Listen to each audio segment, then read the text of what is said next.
పాతకాలం నుంచి వస్తున్న ఆ ఇంటిని అటు తండ్రి అనుమతి లేకుండా ఇటు కొడుకు అనుమతి లేకుండా అమ్మడం తప్పు. ఒప్పుకుంటాను సార్, కానీ ఈ ఒక్క తప్పే నేను న్యాయంగా చేశాను. తప్పని న్యాయంగా చేశానంటారేంటి? అవును సార్, ఎందుకంటే అసలు తప్పులు అంతకంటే పెద్ద తప్పులు మరెన్నో చేశాను కాబట్టి. నేను మధ్యతరగతి మనిషిగా పుట్టడం మొదటి తప్పు. పెళ్లి చేసుకుని అంతకంటే పెద్ద తప్పు చేశాను. అధిక సంతానాన్ని కని క్షమించరాని తప్పు చేశాను.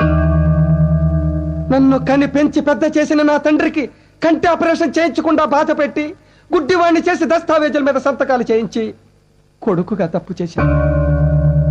ఒక్కగానొక్క కొడుకని నన్ను కుటుంబాన్ని ఉద్ధరిస్తాడని వాడికి వచ్చే కట్నంతో ఆడపిల్లల పెళ్లిళ్ళు చేయొచ్చని ఆశతో వాడిని మాత్రమే పెద్ద పెద్ద చదువులు చదివించి ఆడపిల్లలకు అన్యాయం చేసి తండ్రిగా తప్పు చేశాను. తక్కువ కట్నం అడిగాడు కదా అని కక్కుర్తిపడి వాడు ఎటువంటి వాడో తెలుసుకోకుండా పెద్ద కూతురునో దౌర్భాగ్యుడికి ఇచ్చి పెళ్లి చేసి చివరికి దాని పసుపు కుంకాలు కూడా తుడిపేసి మరింత తప్పు చేశాను. రెండో కూతురు తన కాళ్ళ మీద తనే నిలబడి 4 డబ్బులు సంపాదించుకుంటుంటే సిగ్గు లేకుండా డబ్బులు వాడుకున్నాను. చివరికి నేను పెళ్లి చేయలేనేమోనని తన మొగుడిని తనే వెతుక్కుని వెళ్ళిపోతే భారం తగ్గిందని బాధ్యత లేని తండ్రిగా తప్పుకున్నాను.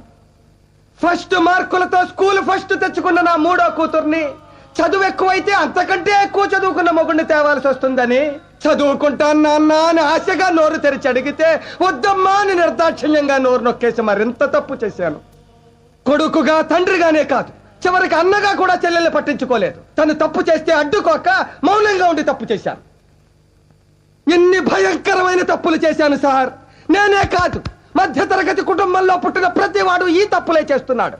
ఎందుకంటే బుర్ర నిండా ఆశలు, ఇంటి నిండా కష్టాలు, పెరిగిన ధరలు, తరగని బాధలు, పాలవాడికి నీళ్లవాడికి రెంటుకి కరెంటుకి రేషన్కి మందులకి కూరలకి కూతుళ్ళకి అల్లుళ్ళకి కొడుకులకి చదువులకి పండగలకి పబ్బాలకి శుభాలకి అశుభాలకి అన్నిటికీ ఖర్చు ఖర్చు ఖర్చు.